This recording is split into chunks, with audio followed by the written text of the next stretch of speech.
रहा सवाल, मैं आपके मंच से कहना चाहता हूं, कई जो साथी कह रहे हैं कि ब्रांच से भुगतान होना चाहिए। मैं सभी प्रबंधन के जितने भी साथी हैं, फ्रेंचाइजी गार्जियन, जो भी प्रबंधन में काम करने वाले, जिनको विश्वास है कि भुगतान ब्रांच से मिलना चाहिए, मैं उनको आह्वान करता हूं कि संगठन के साथ आइएगा और चलिए सीतारमण जी के दरवाजे पे भेजते हैं कि ये कागज है और आप भुगतान करिए।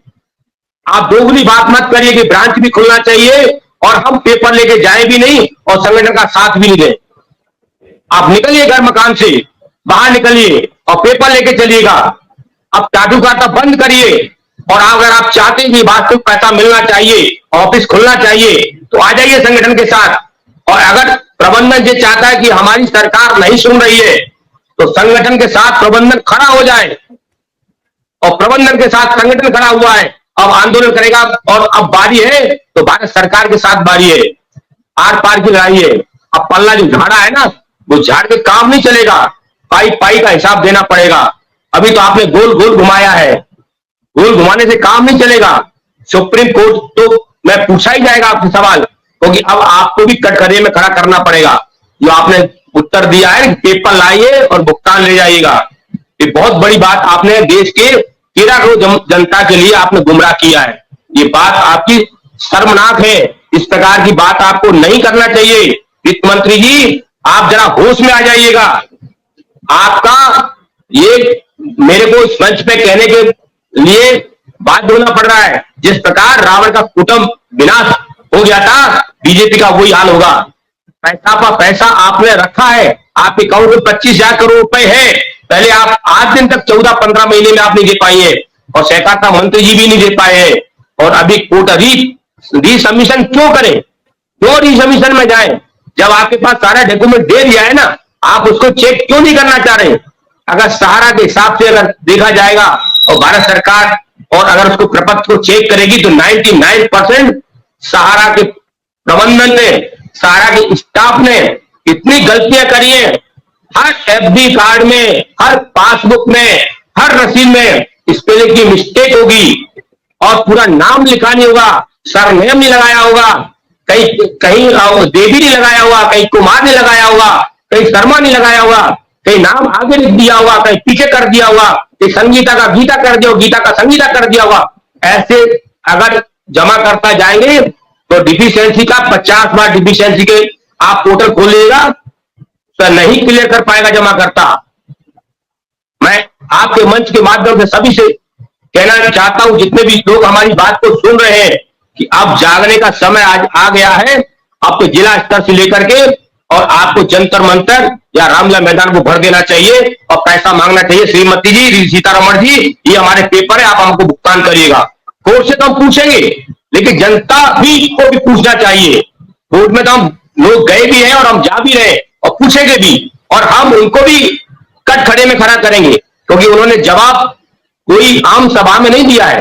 माननीय सहकारिता मंत्री उत्तराखंड में बोले थे, आज उन्होंने जो जवाब नहीं दिया है, आज सीतारमण ने गोल गोल घुमा के जवाब दे दिया है। ये सारी बातें कोर्ट के माध्यम से पूछी जाएंगी, सब निकाल के सारे पेपर दिए जाएंगे साक्ष्य के साथ, और उनको उन्होंने स्वयं आकर के शेर के मुंह में हाथ डाला है। सीतारमण जी ने शेर के मुंह में हाथ डाला है।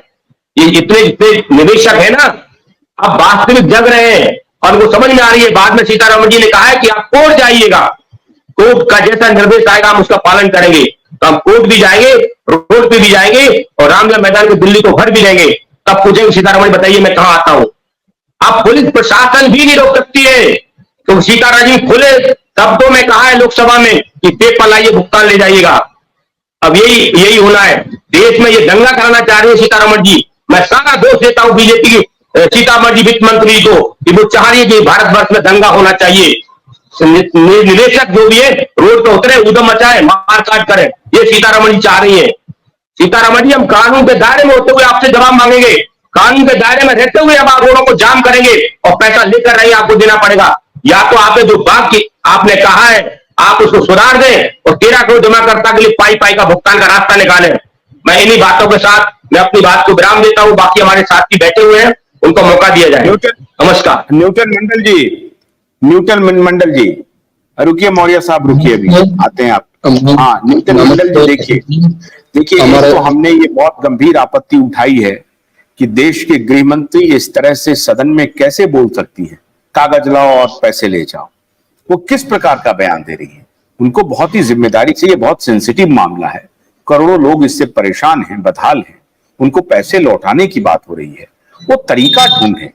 पोर्टल एक तरीका था, पोर्टल लेकिन फेल हो गया और पोर्टल के माध्यम से वो पैसा नहीं दे पा रहे हैं। तो क्या दूसरा तरीका हो सकता है?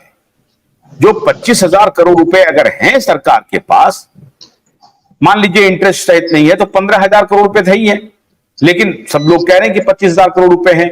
25,000 करोड़ रुपए अगर सरकार के पास हैं तो सबसे पहले वो पैसे तो लौटा देना, यही सबकी डिमांड है। तो क्या तरीका हो सकता है, मैं ये जानना चाहता हूं। अभी हम सहारा को नहीं ला रहे हैं बीच में, सहारा को नहीं ला कह रहे हैं कि आपका पैसा सरकार के पास है, वो पैसे सरकार को लौटाने हैं, तो तरीका क्या होगा?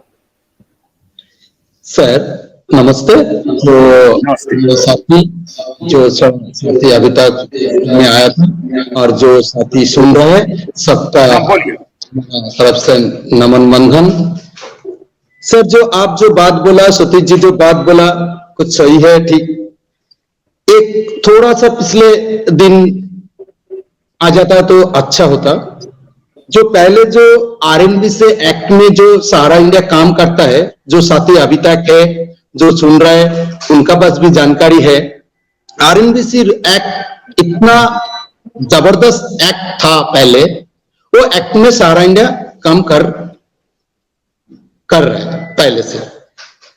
तो आरएनबीसी एक्ट में इतना पावरफुल एक्ट है, वो पावरफुल एक्ट में लगभग 73,000 करोड़ रुपया सहारा का देनदारी था, लगभग 73,000 करोड़।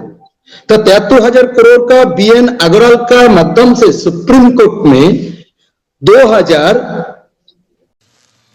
भोलानाथ के 2-in-1 बैटरी ऑपरेटेड हार्वेस्टर कम ब्रश कटर के साथ ट्रॉली अतिरिक्त लागत पर उपलब्ध है।